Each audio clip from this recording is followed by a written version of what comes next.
Rowdy just found a gopher. She's all excited about finding a gopher.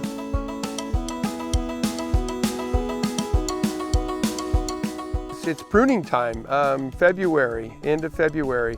We wait as long as we can to prune because it protects them a little bit to have all this up here. Once we prune them, we're making cuts, and those cuts can make them a little more susceptible to disease, but we can't wait too long.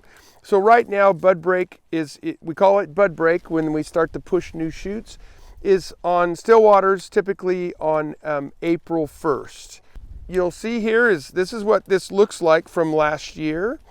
And then yet we come in, and these crews are very skilled at what they do. And their job is to come into this scraggly looking vine of what it looks like, and then find 8 positions per side, and we call a position this. And so what she's doing, very skilled, is looking for positions that are upright, because when the machine comes through here to harvest this, it actually holds onto this vine and shakes it. And so we want it to be as vertical as we can get it. And so what she's doing, and then we have instructions for the crews that if it's a big enough shoot, we'd like to leave 2 buds. And then if it's a little tiny one, we usually go back down to 1. And so I think the thing that's deceiving for some people is actually how aggressively we prune. We really pull these plants back a lot if you look at what they look like. The most important thing that can happen is pruning. And so we have about 50,000 grapevines on the ranch. It's more important than anything else, in my opinion, that happens throughout the year, because if it's done wrong, you can't go fix it.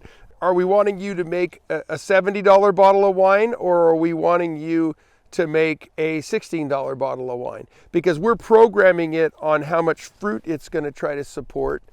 And so for example, if I were to tell her to leave twice as much of this on here, it would produce twice as much fruit, but the quality would not be as good as what we're doing. And so that's like I say, that's why this is the most important thing to do.